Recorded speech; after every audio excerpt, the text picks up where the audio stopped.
Assalamualaikum warahmatullahi wabarakatuh. Baiklah, perkenalkan nama saya Lucy Padilla dengan MPM 20424067 dari kelas 4C Prodi PGSD.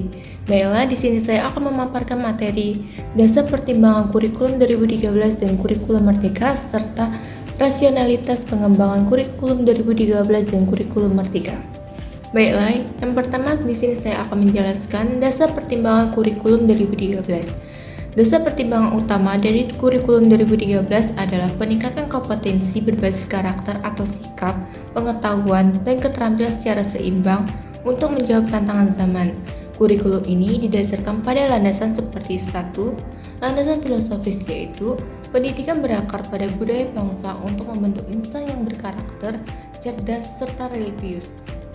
Yang kedua ada landasan dari Yudiris, yaitu mengacu pada Undang-Undang Nomor 20 Tahun 2003 tentang Sikdinas dan 8 Standar Nasional Pendidikan atau SNP yang meliputi standar pengolahan, standar biaya, standar sarana dan prasarana, standar pendidikan dan tenaga pendidikan, standar isi, standar proses, standar penilaian, dan standar kompetensi kelulusan.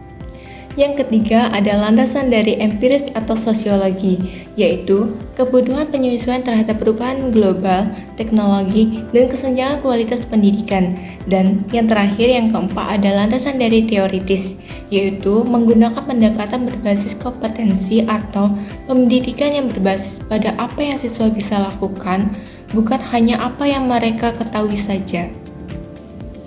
Kemudian ada dasar dari pertimbangan kurikulum merdeka. Dasar utama dari pertimbangan kurikulum merdeka adalah mengatasi krisis pembelajaran atau layering krisis yang diperparah akan adanya pandemi, serta rendahnya hasil belajar literasi numerisik atau FASA.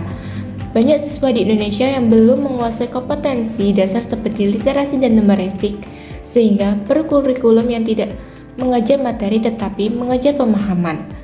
Dan perlunya fleksibilitas, yaitu guru diberikan keluasan untuk mengajar sesuai dengan kecepatan pemahaman siswa dan melakukan penyesuaian dengan konteks sosial. Dan kurikulum ini berfokus pada materi esensial, pengembangan karakter atau profil pelajar Pancasila, dan pembelajaran yang berbasis pada minat dan bakat. Kemudian ada landasan dari kurikulum merdeka. Yang pertama ada landasan dari filosofis. Kurikulum merdeka berlandaskan pada nilai Pancasila dan tujuan pendidikan nasional untuk membentuk peserta didik yang berkarakter, mandiri, dan mampu berkembang sesuai potensi dirinya. Yang kedua ada landasan dari sosiologis, yaitu kurikulum merdeka dikembangkan untuk menyesuaikan pendidikan perkembangan masyarakat, budaya, dan dengan kebutuhan zaman sehingga pembelajaran lebih relevan dengan kehidupan siswa. Yang ketiga ada landasan dari psikologis, yaitu kurikulum merdeka memperhatikan perkembangan dan kebutuhan belajar peserta didik sehingga pembelajaran dirancang lebih fleksibel dan sesuai dengan kemampuan siswa. Dan yang terakhir, yang keempat ada landasan dari Yudiris. Kurikulum merdeka memiliki dasar hukum yang kuat seperti pada Undang-Undang Dasar 1945, Undang-Undang Nomor 20 Tahun 2003 tentang Sistem Pendidikan Nasional dan kebijakan dari Kementerian Pendidikan. Kemudian ada rasionalitas pengembangan kurikulum 2013. Rasionalitas perkembangan kurikulum 2013 ini didasarkan pada kebutuhan untuk menjawab tantangan internal seperti bonus demografi dan 8 standar nasional pendidikan dan tantangan eksternal seperti globalisasi, kemajuan teknologi, dan persepsi masyarakat, serta penyempurnaan pola pikir dan penguatan materi. Fokus utamanya adalah peningkatan kualitas pendidikan melalui penguatan kompetensi seperti sikap, pengetahuan, dan keterampilan.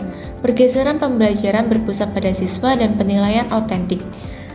Pengembangan ini bertujuan untuk menciptakan lulusan yang tidak hanya cerdas secara akademis tetapi juga memiliki karakter yang kuat dan keterampilan yang relevan dengan perkembangan zaman. Kemudian ada rasionalitas pengembangan kurikulum merdeka.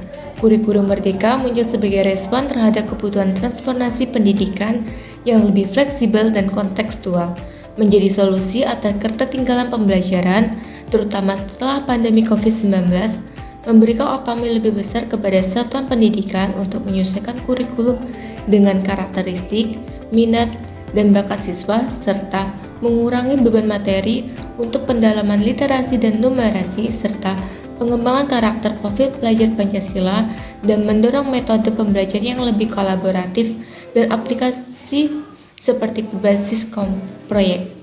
Kemudian ada implementasi antara pengembangan kurikulum 2013 dan kurikulum Merdeka. Implementasi kurikulum 2013 berfokus pada pendekatan saintifik dan penilaian otentik dengan struktur yang kaku, sementara kurikulum Merdeka menawarkan fleksibilitas, pembelajaran berdiferensiasi dan fokus pada materi esensial, serta pengembangan karakter atau proyek profil pelajar Pancasila. Transisi ini bertujuan untuk mengatasi beban administratif guru dan meningkatkan relevansi pendidikan. Kesimpulannya, kurikulum Merdeka adalah penyempurnaan dari kurikulum 2013 yang fleksibel, berfokus pada materi esensial, pengembangan karakter atau profil pelajar Pancasila, dan pembelajaran berbasis proyek. Sementara kurikulum 2013 lebih kaku dengan pendekatan tematik, berfokus pada aspek administratif atau akademik, dan jam pembelajarannya diatur.